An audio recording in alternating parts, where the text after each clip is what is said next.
Hello my dear friends, welcome to Breakthrough Video Tutoring. Today we'll be starting the second topic of biology of class 10th, that is respiration. It falls under the main topic, that is life processes 1. तो life processes 1 के first part में हमने nutrition topic के बारे में detail में discussion किया था and today we are starting with the topic respiration. The certain facts about respiration which you have already studied in lower class will be starting from that topic only. So I guess these are the certain facts which you already know about respiration. You might have studied them in lower classes like 7th, 8th and 9th. So if someone asks you what exactly is respiration, some of the students say it is the gaseous exchange, the lungs, how we take air inside, oxygen rich air inside, and then we exhale carbon dioxide rich air. That's what we call breathing. Okay, that is not respiration, it's a part of respiration for sure. But what exactly respiration is और उसके facts जो आपको थोड़े बहुत पता हैं, the process of releasing energy from food, that is called respiration. So now there are two terms. The first thing, the food, definitely ये वो फूड है जो पोस्ट डाइजेशन आपके ब्लड में एब्जॉर्ब होके आपकी सेल्स तक पहुंच गया है, ठीक है, that is this food. And the second term is releasing energy. So food is actually what? It is a chemical form of energy. It is a chemical energy. और आपकी बॉडी में टिश्यूज की सेल्स में जाके जिन cell organelles में ये exactly process होता है, आई होप यू नो दैट. बहुत सारे स्टूडेंट्स ने 9th स्टैंडर्ड में से पढ़ा है. That is the power house of the cell is what? Mitochondria. So mitochondria में ये जो फूड है इट अंडरगोज ऑक्सीडेशन, एंड इस फूड के ऑक्सीडेशन से it undergoes oxidation and this releases energy in form of adenosine triphosphate और ATP. Again it's a chemical form of energy. तो chemical energy का एक फॉर्म दूसरे केमिकल एनर्जी के form में ट्रांसफॉर्म होता है. That's what we call respiration. It occurs in a cell. ये एक बहुत बेसिक कॉन्सेप्ट है जो मेरे ख्याल से आपको पता है. Respiration is essential for life because it provides energy for carrying out all life processes which are necessary to keep the organisms alive. If you are awake or if you are sleeping, if you are sitting idle, if you are doing some work, किसी भी state में body requires energy. Constantly हमारी body को energy का requirement है. That is in form of ATP. I hope while you sleep, आपको पता है, while even if you are sleeping your brain constantly works. आपका हार्ट कॉन्स्टेंटली वर्क कर रहा है. 9th स्टैंडर्ड में आपने पढ़ा है हार्ट में कार्डियक मसल्स होती हैं और cardiac muscles are constantly working. They keep on working. They immune to fatigue. थकती नहीं है, वो लगातार काम करती रहती है. तो उस लगातार काम करने के लिए क्या चाहिए? लगातार एनर्जी चाहिए. और उस एनर्जी को प्रोड्यूस करने के लिए ही ये रेस्पिरेशन का प्रोसेस रेगुलरली चलता रहता है.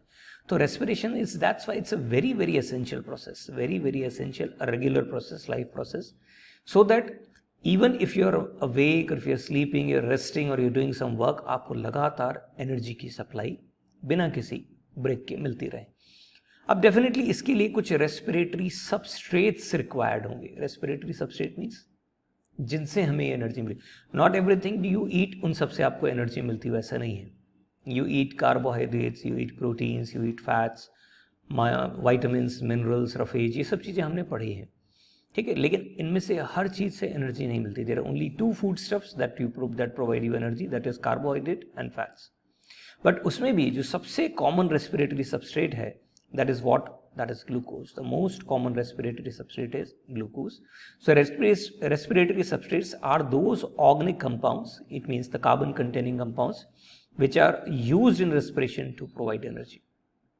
So whatever undergoes oxidation to give you energy, that is known as a respiratory substrate.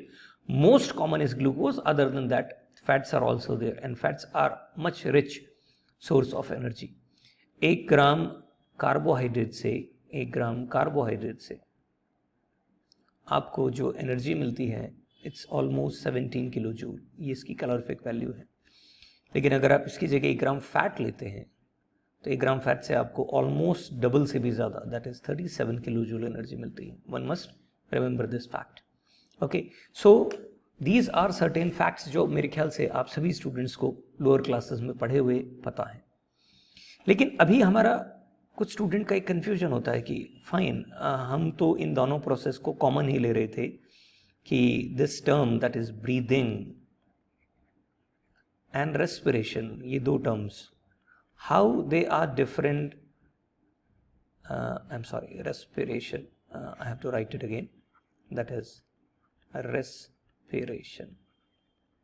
So how these two terms are different. ठीक है ना, तो हम इस विजुअल से समझने की कोशिश करते हैं कि how these two terms are different. As you can see here, यहाँ आपको इस डायग्राम में ह्यूमन रेस्पिरेटरी सिस्टम के लिए जो बेसिक ऑर्गन है लंग्स वो दिख रहे हैं. एंड एज आई से कि ऑक्सीजन रिच एयर इसको हम इनहेल करते हैं, we inhale it. Okay, now इस ऑक्सीजन रिच एयर में से ऑक्सीजन डिटैच होती है. एंड ऑक्सीजन डिटैच होने के बाद ब्लड, उसमें भी red blood cells and haemoglobin, ये इसे अपने साथ एसोसिएट करते हैं. एंड देन इस पूरे पाथवे, तो डेफिनेटली कुछ भी हो सकता है, ठीक है ना, इसका ट्रांसपोर्टेशन होता है. और ये ट्रांसपोर्टेशन होता है कहाँ? ऑर्गन्स तक. ये आपको जो दिख रहे हैं ये सब क्या है? ये ऑर्गन्स हैं. और उन ऑर्गन्स के अंदर ये टिश्यूज हैं. ठीक है, तो चाहे ब्रेन हो, चाहे लिवर हो, चाहे टिश्यूज हो, यहां तक ये ब्लड पहुंच के और इसमें से फिर ऑक्सीजन रिलीज करता है और वो ऑक्सीजन सेल्स में डिफ्यूज होती है. अब ये जो ऑक्सीजन यहां पर, ये जो पूरा रेस्पिरेशन प्रोसेस होगा, यहां एग्जैक्टली फूड का ऑक्सीडेशन हो रहा है. तो इस रीजन में फूड का ऑक्सीडेशन होता है और फूड ऑक्सीडाइज होके and it gives you energy. ये सब कुछ सेल्यूलर लेवल पर होता है. एक एक सेल में, इस लिवर की एक एक सेल में जो भी ये कर रही है, वहाँ ब्रेन की सेल्स में, इस टिश्यू की सेल्स में, सब जगह ये एनर्जी रिलीज होती है. और इसके साथ एक बाई प्रोडक्ट की फॉर्म में कौन बनती है? कार्बन डाइऑक्साइड, जिसे अगेन ब्लड ट्रांसपोर्ट करके, यहाँ से ये ट्रांसपोर्ट करके और इस कार्बन डाइऑक्साइड को कहाँ ले जाता है? यहाँ लंग्स में ले जाता है. तो ये तो थी इंस्पायर्ड एयर. और अब यहां से जो कार्बन डाइऑक्साइड यहां इकट्ठी होगी, वो कार्बन डाइऑक्साइड जो है वो यहां से बाहर होगी. ये कार्बन डाइऑक्साइड रिच एयर, ठीक है, एक्सहेल होती है. तो ये जो ऊपर का प्रोसेस है केवल ये, this is breathing only. Breathing में सिर्फ ये शामिल है. This is merely breathing. यहां से लंग से लेकर ऑक्सीजन का ऑर्गन्स, टिश्यूज और सेल्स तक आना, दैट इज मियरली ट्रांसपोर्टेशन. ये रेस्पिरेशन का पार्ट नहीं है. रेस्पिरेशन सिर्फ इतना हिस्सा है जो ऑर्गन्स के अंदर हो. ये हिस्सा जो है ना यहां, दैट इज रेस्पिरेशन. यहां रेस्पिरेशन हो रहा है. This is known as respiration. और फिर वापस से कार्बन डाइऑक्साइड रिच एयर जो है, ये अगेन ये ट्रांसपोर्टेशन है और ये एक्सहेलेशन. तो inhale and exhale, that is breathing. बीच के ये दोनों स्टेप्स ट्रांसपोर्टेशन, और आखिर में यहां ये जो स्टेप हो रहा है, ठीक है ना, that's what we call respiration. So can you see the difference? Marked difference है ब्रीदिंग और रेस्पिरेशन में, जिसको हम एक बार फिर से डिस्कस करेंगे थियोरेटिकली कि how breathing and respiration are different. Now I hope you understand. Breathing is merely a gaseous exchange. It is just gaseous exchange and that's why it's a physical process. यहां पर कहीं किसी तरह का कोई chemical change नहीं हो रहा है. और क्योंकि कोई केमिकल चेंज नहीं हो रहा, फिजिकल प्रोसेस है, तो इसमें किसी तरह की एनर्जी भी रिलीज नहीं हो रही. इनफैक्ट अगर आप ध्यान से देखें तो एनर्जी क्या होती है इसमें? रिक्वायर्ड होती है. आपके लंग्स को, एयर को इनहेल और एक्सहेल करने के लिए कॉन्स्टेंटली आपका डायफ्राम मूव करता है जब आप आगे बढ़ेंगे. तो ये जो गैसियस एक्सचेंज है, जो ऑक्सीजन और कार्बन डाइऑक्साइड के बीच का ये जो गैसियस एक्सचेंज है, that's what we call breathing. और अगर आप ध्यान से देखें तो ये लंग्स में जो भी सेल्स, यानी जो भी उसका स्ट्रक्चर है, उसके बाहर हो रहा है, कैविटीज के अंदर हो रहा है. That's why we call it extra cellular. Extra cellular का मतलब होता है outside cell. This is taking place outside cells. Lungs के अंदर जो भी कैविटीज हैं, डक्ट्स हैं, सैक हैं, उनके अंदर ऐसा हो रहा है. ठीक है ना. तो this is what we call breathing. But अगर हम रेस्पिरेशन में जाएं तो ये ब्रीदिंग के बाद शुरू होता है, आफ्टर ब्रीदिंग ये स्टार्ट होता है, यानी कि इनहेलेशन के बाद। गैसियस एक्सचेंज इन टिश्यूज, ब्रीदिंग हुआ, ब्रीदिंग होने के बाद टिश्यूज में गैसियस एक्सचेंज हो गया, उसके बाद केवल ये वाला प्रोसेस जो है, this is oxidation of glucose और any organic food inside the cell to release energy, that's what we call respiration. तो एंटायर प्रोसेस में ब्रीदिंग भी होगी, गैसेस एक्सचेंज भी टिश्यू होगा, लेकिन ये वाला पार्ट जो है ना, that is known as what, respiration, जिसमें एक लिविंग सेल के अंदर ऑक्सीडेशन का, ग्लूकोज के ऑक्सीडेशन का प्रोसेस चल रहा है। तो इस प्रोसेस को हम क्या कहते हैं, देखिए बायोकेमिकल, बायो और केमिकल। बायो का मतलब क्या है, जिसमें एक सेल इन्वॉल्व है, लिविंग सेल इन्वॉल्व है, और केमिकल प्रोसेस का मतलब है there is a chemical change. So oxidation is what, it's a chemical change.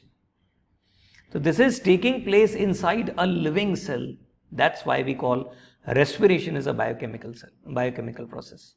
और डेफिनेटली इसमें एनर्जी रिलीज हो रही है एटीपी की फॉर्म में, हम पढ़ेंगे आगे, हम देखेंगे एग्जैक्टली किस तरह से एनर्जी रिलीज होती है। और क्योंकि ये एक एक सेल के अंदर हो रहा है, that's why we call it intracellular, that is what, inside the cell.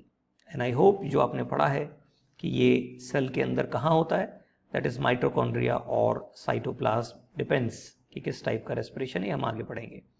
Okay, तो आई होप अभी जो हमने पीछे विजुअल देखा, और विजुअल के साथ में अभी जो हमने एक टेबुलर अरेंजमेंट देखा है, इससे हमें ब्रीदिंग और रेस्पिरेशन के बीच का डिफरेंस समझ में आ गया है।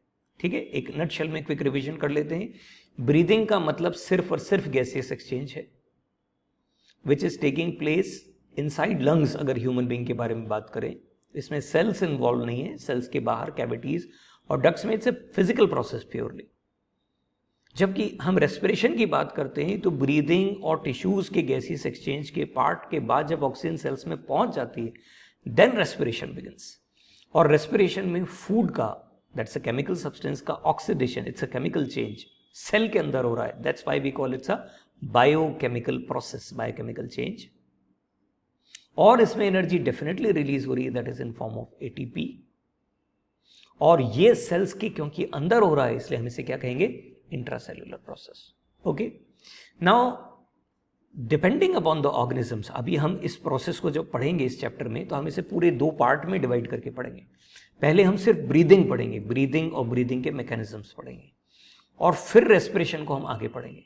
तो अभी हमारा जो पर्पस है वो ब्रीदिंग और ब्रीदिंग के मैकेनिज्म्स को समझना है अलग अलग ऑर्गेनिजम्स में। तो हम इसे अलग अलग कैटेगरीज में डिवाइड करके पढ़ रहे हैं। तो आज हमारा जो टॉपिक है वो इन ब्रीदिंग मैकेनिज्म्स के ऊपर है, when the organisms are simple and complex but animals. Plants के बारे में अभी हम बात नहीं कर रहे हैं। Okay, so if I talk about animals, इसमें जो ब्रीदिंग का मैकेनिज्म है वो depending upon the complexity of the organism, इसे दो पार्ट में डिवाइड किया गया। One is direct respiration, this is direct, and the other one is indirect respiration. क्या मतलब होता है, इसे समझने के लिए इस विजुअल को देखिए। थोड़ी देर के लिए मान लीजिए कि ये एक यूनिसेल्युलर सेल है, ये यूनिसेलुलर ऑर्गेनिज्म है, यूनिसेलुलर ऑर्गेनिज्म। ठीक है, अमीबा हैं, पैरामीशियम है, इस तरह के बहुत सारे ऑर्गेनिजम्स हैं जो यूनिसेलुलर होते हैं। ये यूनिसेलुलर ऑर्गेनिज्म की बॉडी की जनरल सरफेस है, जनरल सरफेस या बाउंड्री जिसे हम कहते हैं, और ये बाहर का एनवायरनमेंट है।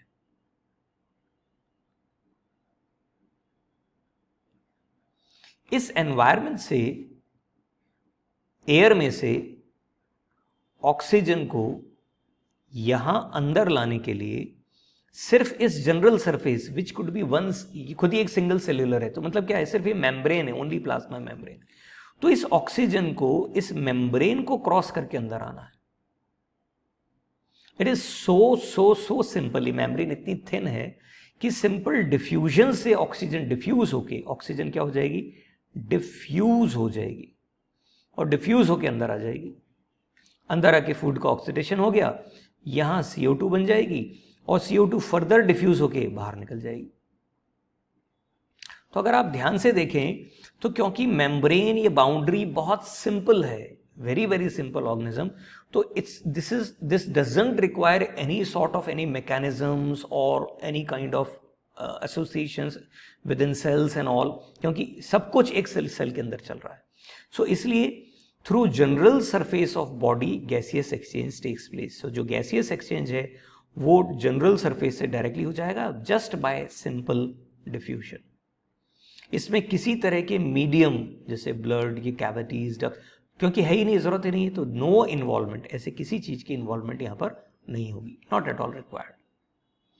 अगर हम इसे ऑर्गेनिज्म को थोड़ा सा कॉम्प्लिकेट करते हैं, यानी अब ये सिंगल सेल नहीं है, ये मल्टी सेलुलर ऑर्गेनिज्म है, multi cellular organism, but still it is simple.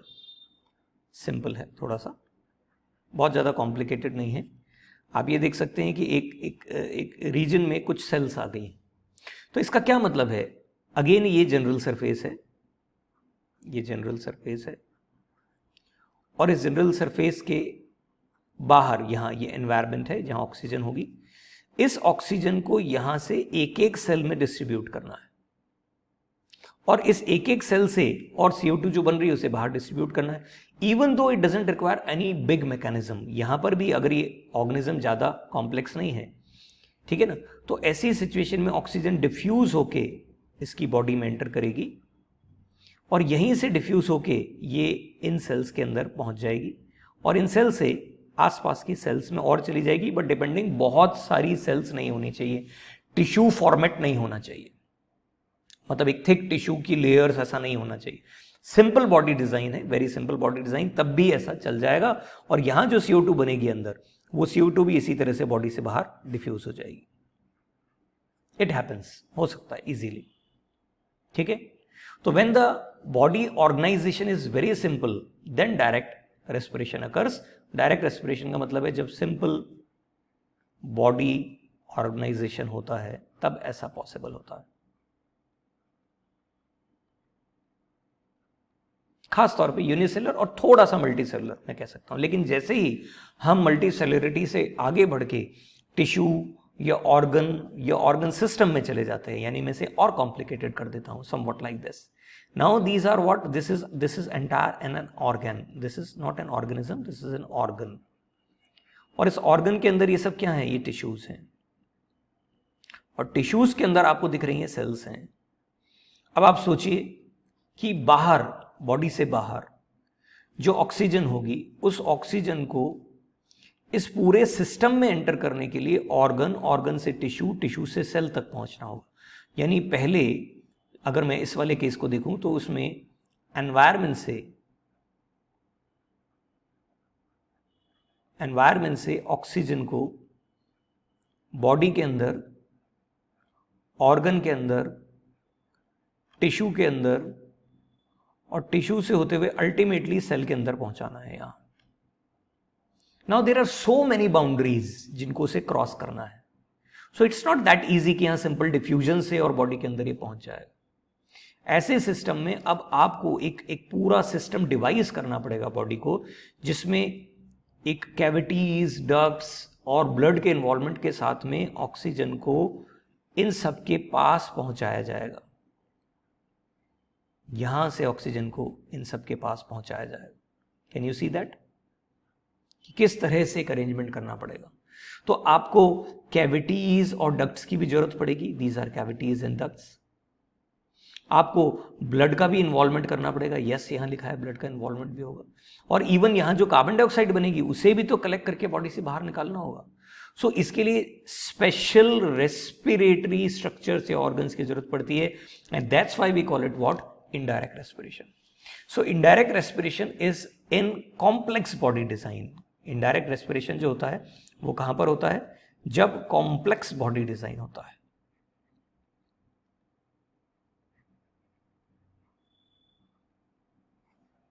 जब कॉम्प्लेक्स बॉडी डिजाइन होगा तब आपको स्पेशलाइज रेस्पिरेटरी स्ट्रक्चर्स की जरूरत पड़ेगी. कैविटीज, डक्ट्स, ब्लड, अगर है तो ऑर्गेनिज्म में ब्लड है तो ब्लड का इन्वॉल्वमेंट भी होगा. कुछ ऑर्गेनिजम्स कॉम्प्लेक्स बॉडी डिजाइन है लेकिन ब्लड का इन्वॉल्वमेंट नहीं होता, तो वहाँ एक डिफरेंट सिस्टम वर्क करता है, वो अपन अभी देखेंगे.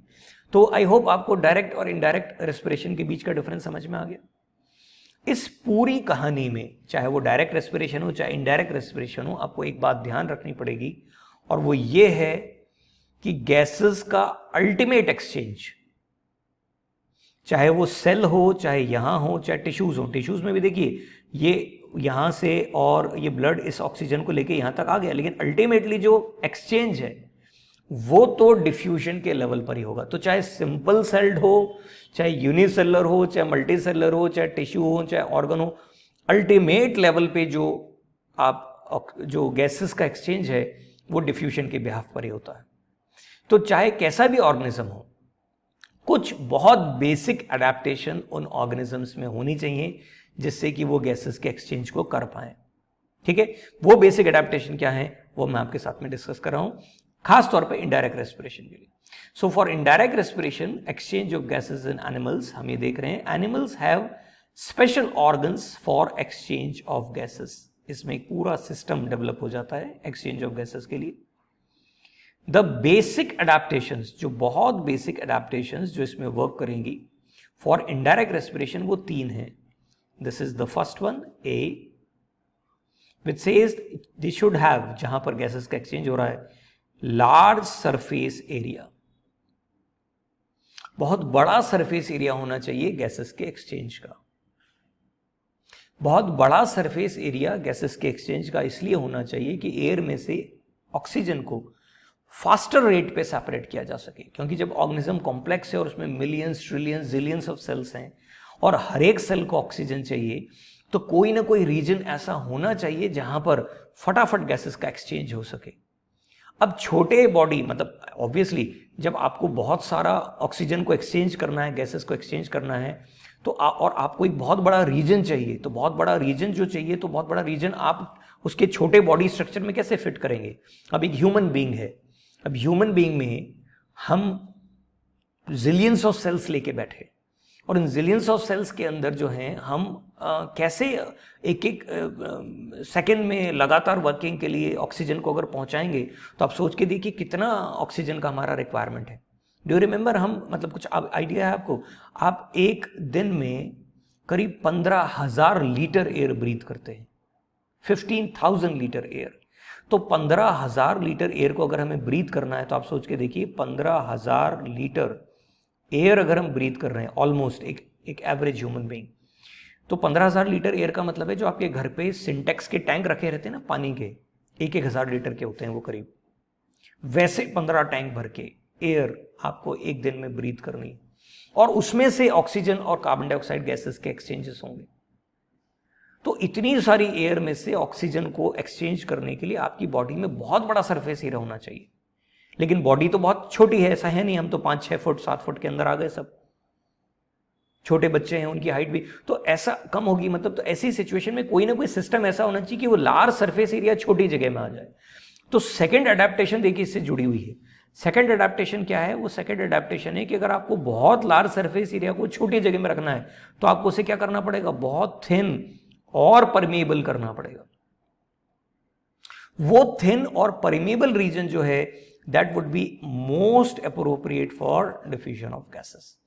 तो जहां गैसेस का एक्सचेंज होना है वहां डिफ्यूजन होना है आई एम सॉरी, डिफ्यूजन होना है तो उस रीजन को आपको थिन करना होगा, परमेबल करना होगा, और थिन और परमेबल रीजन में अगर गैसेस एक्सचेंज को फास्ट करना है तो उसे बहुत बड़ा करना होगा। ठीक है, आपको पता है आपके लंग्स का अगर मैं पूरा सरफेस एरिया कैलकुलेट करूं तो एक टेनिस कोर्ट के बराबर होता। आप अंदाजा लगे एक टेनिस कोर्ट के बराबर रीजन जो है वो आपके लंग्स, जो मेरे ख्याल से एक हाथ के बराबर भी नहीं होंगे, उससे थोड़े छोटे होंगे मान लें, ठीक है, तो एक्सपेंड होने के बाद बड़े हैं अदरवाइज।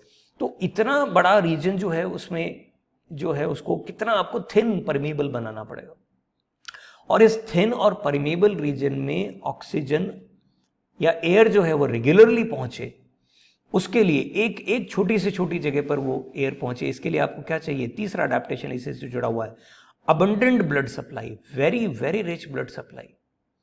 ठीक है, सो दैट वो ऑल रेस्पिरेटरी गैसेस जो हैं वो बड़ी आसानी से यहाँ पहुंच जाएं और उनका बहुत कॉमन जो है बड़ी इजीली जो है गैसेस एक्सचेंज हो जाए। ये 3 बेसिक अडेप्टेशंस हैं जिनको आपको ध्यान रखना होगा, क्योंकि हम आगे अलग अलग ऑर्गेनिजम्स में और फिर ह्यूमन बींग्स में इसकी बात करेंगे। I repeat, it's a very common question which is asked कि किसी भी ऑर्गेनिज्म में गैसियस एक्सचेंज के लिए बेसिक एडेप्टेशंस क्या है और ये एडेप्टेशंस कैसे आपस में इंटर रिलेटेड है मैंने आपको बताया। पॉइंट नंबर 1 कि बहुत बड़ा सरफेस एरिया होना चाहिए। बहुत बड़ा सरफेस एरिया साथ में कैसा होना चाहिए, बहुत थिन और परमेबल होना चाहिए। और वो थिन और परमेबल रीजन क्या होना चाहिए, ब्लड की रिच सप्लाई से वेल इक्विप्ड होना चाहिए। So these are the 3 basic needs और adaptations which you should understand. इस पर डायरेक्ट क्वेश्चन बन सकता है। अब हम अलग अलग ऑर्गेनिजम्स के अंदर इन एडेप्टेशंस को ध्यान में रखते हुए इसे पढ़ने की कोशिश करेंगे कि एग्जैक्टली इनडायरेक्ट रेस्पिरेशन होता कैसा है। सो टाइप्स ऑफ इनडायरेक्ट रेस्पिरेशन मैं आपके सामने ले रहा हूं, जिसमें सबसे पहला क्यूटेनियस है। This is what, this is the types of indirect respiration. ये इनडायरेक्ट ब्रीदिंग हम कहते हैं तो ज्यादा बढ़िया है। इनडायरेक्ट रेस्पिरेशन के टाइप्स हैं। इनमें सबसे पहली टर्म जो आपके सामने आ रही है वो आ रही है cutaneous. The term cutaneous is related to what, covering. क्यूटेन 9th स्टैंडर्ड में पढ़ा होगा आपने, ठीक है ना। So cutaneous is actually it is related to skin और you can say covering, whatever you can say. When the organism breathes through skin, सबसे पहला टर्म, अगर ऑर्गेनिज्म स्किन से ब्रीथ करता है। अब स्टूडेंट से स्किन कोई पोरस होती है जिसके थ्रू ब्रीथ कर सकता है, तो ये तो तय है कि स्किन थिन होगी, क्योंकि अभी अभी हमने देखा एडेप्टेशन क्या है कि गैसेस एक्सचेंज का रीजन कैसा होना चाहिए, थिन और परमेबल। तो ये केवल उन्हीं ऑर्गेनिज्म में वर्क करेगा जिसमें स्किन कैसी होगी, थिन और परमेबल होगी, थिन होगी। दूसरी कंडीशन क्या थी कि वहां पे ब्लड की बहुत रिच सप्लाई होनी चाहिए। तो देखिए क्या लिखा है, हाईली वेस्कुलर। वेस्कुलर का मतलब है rich blood supply, rich blood supply. ये दो चीजें बहुत जरूरी हैं, ठीक है। थिन यानी परमेबल एंड हाईली वेस्कुलर यानी रिच ब्लड सप्लाई। लेकिन उसके साथ ही एक चीज और आ रही है, देखिए यहां पर मॉइस्ट। मॉइस्ट का मतलब है वाटर का भी इंपॉर्टेंट रोल है। कैसे, अब देखिएगा जरा। इस तरह के ऑर्गेनिज्म जो क्यूटेनियस हैं वो दो जगह ब्रीथ कर सकते हैं, वाटर में। वाटर में अगर वो ब्रीथ कर रहे हैं तो कौन से ऑक्सीजन काम में लेंगे, जो डिसॉल्व्ड ऑक्सीजन, जो डिसॉल्व्ड ऑक्सीजन है उसे काम में लेंगे। और एयर में जो है, तो एयर की ऑक्सीजन जो है वो उसकी बॉडी में कैसे एंटर करेगी, पोर्स तो है नहीं। बस यहीं से आपको ध्यान रखना पड़ेगा कि जब वो एयर में है तो ऐसी सिचुएशन में वाटर की इंपॉर्टेंस आपके सामने आएगी। अब कैसे होता है वो देखिए। ये आपके सामने एक फ्लैट वर्म है जिसे मैं बायोलॉजिकली हम इसे कहते हैं प्लेनेरिया। आई होप आपने नाम सुना होगा, प्लेनेरिया। इसका मैंने एक ट्रांसफर सेक्शन यहाँ पर लिया है और इस ट्रांसफर सेक्शन से ये इसका बॉडी कैविटी आपके सामने दिख रहा है। और बॉडी कैविटी के ऊपर यहाँ मैं आपसे ये कह सकता हूँ कि यहाँ मैं जो मॉइस्चर जिसके बारे में बात हो रही थी अभी, ठीक है ना, उस मॉइस्चर की एक लेयर आपके सामने यहाँ इसकी बना के दिखाना चाहता हूँ। तो ये वाटर जो है यहाँ इसको पूरे चारों तरफ से कवर करता है, इसकी बॉडी को ये वाटर की पूरी लेयर कवर करती है। इसके पीछे ये लॉजिक है, बहुत सिंपल सा जो लॉजिक है वो ये है कि एयर में जो ऑक्सीजन है वो डायरेक्ट तो अंदर एंटर कर नहीं सकती, तो वो पहले किसके साथ एसोसिएट होती है, वाटर के साथ। तो जो वाटर है वो ऑक्सीजन को अपने अंदर डिसॉल्व करता है, इससे यहां पर ऑक्सीजन रिच वाटर की एक फिल्म बन जाती है। अब ऑक्सीजन यहां इस पतली सेल से, जो मेम्ब्रेन है, सेल वॉल है, जो भी है, इससे जो बॉडी कैविटी, इससे डिफ्यूज होके अंदर आ जाती है। अंदर आने के बाद वो सेल्स में जाती है, सेल्स में जाके ऑक्सीजन ऑक्सीडेशन करके कार्बन डाइऑक्साइड रिलीज करेगी और ये कार्बन डाइऑक्साइड इसी तरह से डिफ्यूज होके क्या होगी, बाहर आ जाएगी। तो डिफ्यूज होने का मतलब कार्बन डाइऑक्साइड पहले वाटर में आएगी, वाटर से फिर बाहर निकल जाएगी। It goes like this. Is this okay? हम इसे एक और अच्छे एग्जाम्पल से समझ सकते हैं। जैसे मैंने यहां पर एग्जाम्पल लिया, देखिए किस किस में ऐसा पॉसिबल है। अर्थवर्म्स में, फ्लैट वर्म्स हमने ले लिए, यहां पर आपके सामने एग्जाम्पल ले लिया मैंने फ्लैट वर्म। और हम इसमें फिशेस एंड फ्रॉग, इनकी लार्वी इसको भी ले सकते हैं, लार्वी इनको भी इस कैटेगरी में ले सकते हैं। लार्वा का प्लूरल लार्वी, इस कैटेगरी में हम इनको ले सकते हैं। तो मैं आपको एक सिंपल डिजाइन से इसे दिखाने की, समझाने की कोशिश करता हूं। उसके बाद हम ब्रैंकियल रेस्पिरेशन पढ़ेंगे। देखिए, थोड़ी देर के लिए मानिए, अज्यूम कीजिए कि अर्थवर्म है। Obviously doesn't look like earthworm, लेकिन ये है अर्थवर्म। और अर्थवर्म में आपको पता होगा कि अर्थवर्म की जो पूरी बॉडी होती है वो सेगमेंटेड होती है। आई होप आपने ये चीज़ नोटिस की हो अर्थवर्म में। तो अर्थवर्म की पूरी बॉडी जो है ना वो इस तरह से सेगमेंटेड होती है। ये पूरी बॉडी सेगमेंटेड होती है। आई डोंट नो आपने ये चीज़ नोटिस की है या नहीं की, कि जो अर्थवर्म की पूरी बॉडी जो सेगमेंटेड है उसमें हर सेगमेंट पे ऐसे पोर्स होते हैं। कभी आप अर्थवर्म को ध्यान से देखिएगा, अर्थवर्म की पूरी बॉडी पे ऐसे पोर्स होते हैं। आपकी जीके के लिए मैं बता दूं कि ये एक्सक्रीटरी पोर्स होते हैं, और इन एक्सक्रीटरी पोर्स से रेगुलरली बॉडी से जो भी फ्लूइड बॉडी के अंदर है, बॉडी फ्लूइड, उस बॉडी फ्लूइड का कॉन्स्टेंटली जो है वो क्लीनिंग होके, और जो वेस्ट फ्लूइड है वो बॉडी के बाहर लगातार रिलीज होता रहता है। तो अर्थवर्म के इन पोर्स से लगातार, जो कि बॉडी के यहाँ सरफेस पर है, इनसे वो फ्लूइड जो है लगातार, एक्सक्रीशन का प्रोसेस लगातार चलता रहता है। ओके, अर्थवर्म के अंदर क्या है, एक और चीज देखिए ध्यान से। ये अर्थवर्म के अंदर ये उसका ब्लड सप्लाई है। ये जो आपको दिख रहा है ना, ये इसकी ब्लड की सप्लाई अंदर है। ये ब्लड ट्रांसपोर्ट सिस्टम है। ये मैंने एक डायग्राम सिर्फ दिखाने के लिए बनाया है, और वैसे ही इंटरनली कनेक्टेड होता है, मतलब ये आपस में ऐसे ब्लड की वेसल्स आपस में जुड़ी रहती है, ठीक है। और अब तीसरी और इंपॉर्टेंट चीज जो इसके सामने आ रही है आपके सामने, वो ये है। ये क्या है? ये है वाटर या वो फ्लूइड। अभी अभी आपके सामने बात हुई थी कि क्यूटेनियस रेस्पिरेशन में जब स्किन के थ्रू ब्रीथ करना है तो स्किन थिन होनी चाहिए। तो अर्थवर्म की स्किन मेरे ख्याल से आपने देखी होगी, अंदर के ऑर्गन्स, अंदर की लेयर्स तक दिखती हैं।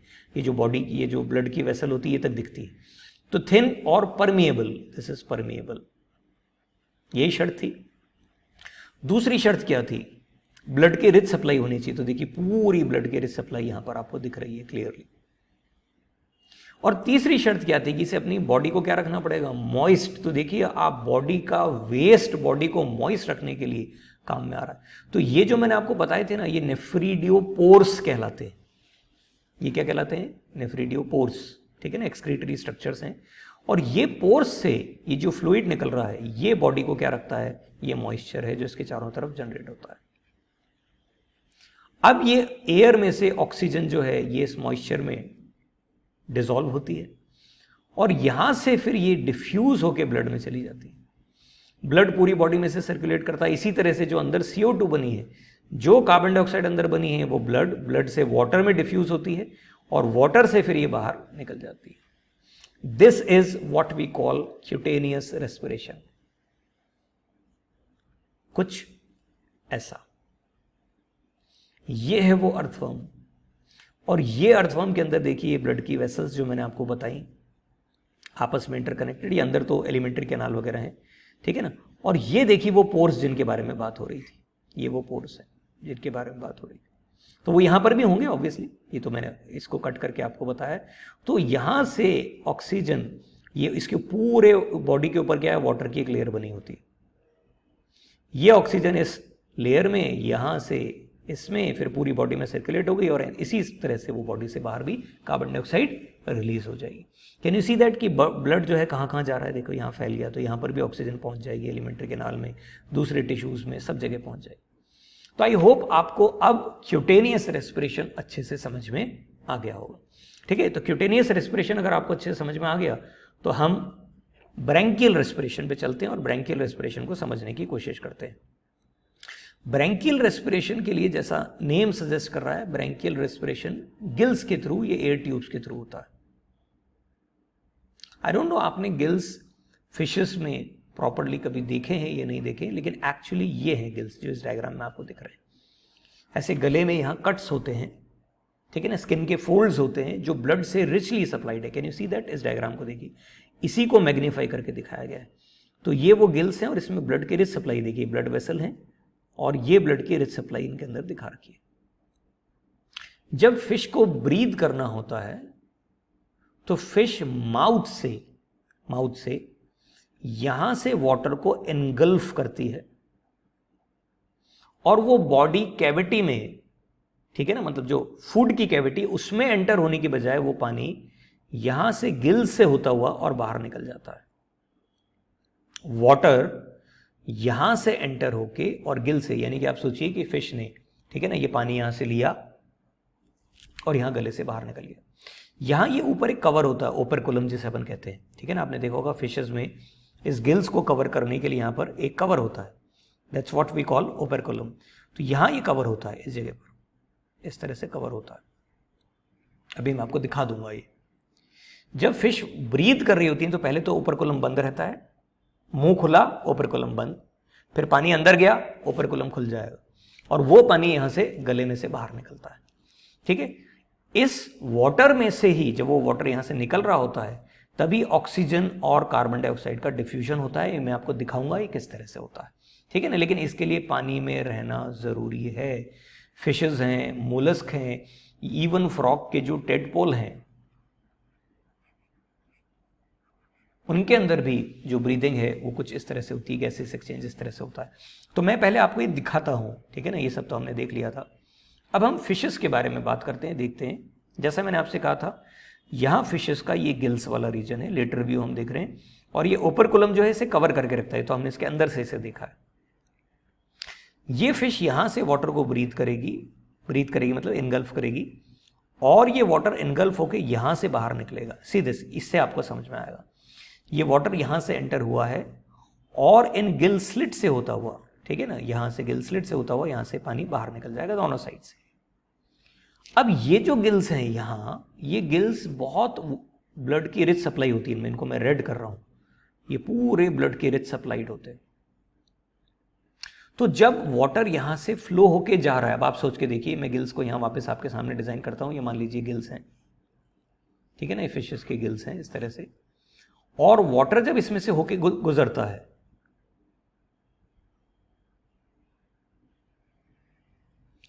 ये वाटर जब इसमें से होके गुजरता है, ये वाटर इसमें से होके गुजरता है, तो काउंटर करंट मेथड से, काउंटर करंट मेथड का मतलब है कि यहां से वाटर में से जो ऑक्सीजन आई वो ऑक्सीजन तो हो जाएगी ब्लड में डिसॉल्व, और ब्लड में जो CO2 थी वो CO2 हो जाएगी वाटर में डिसॉल्व। तो ऑक्सीजन रिच वाटर ये तो एंटर करेगा यहां से, ऑक्सीजन रिच वाटर ये तो एंटर करेगा, और जो बाहर यहां से निकलेगा पानी वो कैसा होगा, कार्बन डाइऑक्साइड रिच। ये पानी यहां से बाहर निकल जाएगा, ठीक है ना, क्योंकि ये CO2 यहां से इसमें डिफ्यूज होके अंदर आ गई, वो ब्लड इनकी बॉडी में पूरा सप्लाई हो जाता है। तो as you can see, gills जो हैं फिशेस में कैसे वर्क करते हैं, एक और अच्छे विजुअल से इसे समझने की कोशिश करते हैं। See this. अब आई होप आपको ये क्लियरली समझ में आएगा, ठीक है ना। ये यहां से एयर को अंदर लिया जा रहा है, और ये देखिए ओपरकुलम ये ओपन होता है, और इसके अंदर ये पानी यहां से होता हुआ, ठीक है ना, ये वाटर यहां से ट्रेवल करता हुआ और यहां से बाहर निकलता है, ठीक है। लेकिन ऐसा करने के लिए फिश को अपनी ब्रीदिंग रेट बढ़ानी पड़ती है। सोचिए, एयर में ऑक्सीजन 21% है ना, वाटर में ऑक्सीजन केवल 2% से 3% होती है, डिसॉल्व्ड ऑक्सीजन। और फिशेस को अगर ये डिसॉल्व्ड ऑक्सीजन यूज करनी है तो उसके लिए उनको फास्टर ब्रीथ इसलिए करना पड़ता है। टेरेस्ट्रियल ऑर्गेनिज्म के comparatively they have to breathe faster because the dissolved oxygen is comparatively less in water. Now this is something strange. ये क्वेश्चन थोड़ा सा सोचिएगा और जवाब दीजिएगा कि एयर में 21% ऑक्सीजन है और वाटर में केवल 2 to 3% है, यानी वाटर के कंपैरेटिवली एयर में मोर ऑक्सीजन है, फिर भी पानी से मछली को बाहर निकालने पर इट डाइज, है ना। सोचने वाली बात है, तो सोचिएगा इस बारे में, फिर हम इसके बारे में और बात करेंगे आगे। अब हम थर्ड जो फॉर्म है ब्रीदिंग का उसके ऊपर चलते हैं, and that is known as what, tracheal system of breathing. Tracheal system of breathing जो है, जैसा कि नेम सजेस्ट कर रहा है, ट्रेकिया से रिलेटेड है। Through the network of tubes, through the network called trachea. इसके लिए ऑर्गेनिज्म एयर में रहता है, टेरेस्ट्रियल ब्रीदिंग है ये, टेरेस्ट्रियल ब्रीदिंग। सब में नहीं, सारे टेरेस्ट्रियल ऑर्गेनिज्म में, खास तौर पे इंसेक्ट्स में। हम एक एग्जांपल से इसे समझते हैं। ये इंसेक्ट मैंने आपके सामने लिया है, लोकस्ट है एक ये। इस इंसेक्ट में ये ट्रेकियल सिस्टम पूरा, ये अंदर आपको दिख रहा है ट्यूब्स का एक पूरा सिस्टम बना हुआ है, जिसको थोड़ा सा मैग्नीफाई करके यहाँ बताया। ये जो इसकी ओपनिंग है, यहाँ से ये ओपनिंग, ये यानी ये सारी ओपनिंग्स हैं इसकी, ये ओपनिंग्स बनी हुई, ये ओपनिंग जो है, इस ओपनिंग को हम कहते हैं स्पायरिकल। क्या कहते हैं? स्पायरिकल। इस स्पायरिकल से एयर अंदर एंटर करती है, एयर, नॉर्मल एयर अंदर एंटर करती है, और ये एयर अंदर एंटर करके ट्रेकिया इस ट्यूब में पहुंचती है, और इस ट्यूब से पतली दूसरी ट्यूब ट्रेकियोल्स में पहुंचती है, और इन ट्रेकियोल में पहुंचने का मतलब वो सीधे कहां पहुंच जाती है? वो उस ऑर्गेनिज्म के टिश्यूज पे सीधे पहुंच जाती है। देखिए किस तरह से। हम यहां एक कॉकरोच को लेते हैं, सबको पसंद नहीं आता कॉकरोच, लेकिन फिर भी ये कॉकरोच है। यहां ये बॉडी के ये कवर्स यहां प्रेजेंट होते हैं पूरी बॉडी में। टोटल ऐसे 10 पेयर्स होते हैं अलग अलग जगह, यहां पूरी बॉडी में ऐसे पोर्स होते हैं। इन्हें हम कहते हैं spiracles. So cockroach and other insects have small openings on the sides of their body called spiracles, जैसा मैंने आपसे कहा, जो आपको यहां दिखाए गए हैं, ये हैं स्पायरिकल्स। इन स्पायरिकल से जो एयर अंदर एंटर हुई है, ये एंटर होके और इस तरह से ट्रेक्यूल्स में पहुंच के, और ये टिश्यूज और सेल्स में सीधी पहुंचती है डिफ्यूज होके। इसमें कोई ब्लड का इन्वॉल्वमेंट नहीं है। और इसी तरह से जो CO2 बनी है, वो कार्बन डाइऑक्साइड जो यहां बनी है, वो कार्बन डाइऑक्साइड भी इसी तरह से डिफ्यूज होके और दूसरे स्पायरिकल से यहां से शायद बाहर निकल सकती है। तो कांस्टेंट ब्रीदिंग के लिए एयर अंदर आएगी और CO2 बाहर निकल जाएगी। तो एयर यहां, ऑक्सीजन, ये CO2, या रिवर्स कैसे भी लिया जा सकता है कि एयर अंदर आ रही है और CO2 बाहर जा रही है, लगातार इस तरह से होता रहता है। तो oxygen rich air rashes through spiracles into the tracheal tube, diffuses into the body tissues and reaches to every cell of the body. इसी तरह से कार्बन डाइऑक्साइड, ठीक है ना, वो सेल से थ्रू ट्रेकियल ट्यूब्स में आएगी and then moves out through spiracle, spiracle से बाहर निकल जाएगी। एक और इंटरेस्टिंग फैक्ट आपको ध्यान रखना पड़ेगा, वो ये कि ये सारे के सारे स्पायरिकल्स जो हैं, इनके ऊपर वैक्स की कोटिंग होती है, और वैक्स कोटिंग होने की वजह से वाटर इसके अंदर एंटर नहीं कर पाता। इसलिए इंसेक्ट जब पानी में गिर जाता है तो थोड़ी देर के लिए, ठीक है ना, जब तक वो पानी को रोकने के लिए है स्पायरिकल्स के अंदर, तो जब तक वो पानी इन स्पायरिकल्स में भर नहीं जाता तब तक इंसेक्ट जिंदा रह सकता है। एक बार वो बाहर निकल गया तो बच जाएगा, लेकिन अगर पानी एक बार अंदर एंटर कर गया उनमें, फिर दिक्कत है। ठीक है, that is the main thing. Okay, तो आई होप अब आपको ये स्पायरिकल वाला पार्ट भी, इंसेक्ट्स वाला पार्ट भी समझ में आ गया होगा। The last one that is known as pulmonary, जिसमें ऑर्गेनिज्म लंग्स के थ्रू ब्रीथ करते हैं, चाहे रेप्टाइल्स हों, चाहे बर्ड्स हों, सारे मैमल्स हों, इंक्लूडिंग अस ह्यूमन बींग्स, ये सब इस पल्मोनरी सिस्टम यानी लंग्स के थ्रू ब्रीथ करते हैं, जिसको सेपरेट पूरा डिटेल में अलग से पढ़ा जाएगा।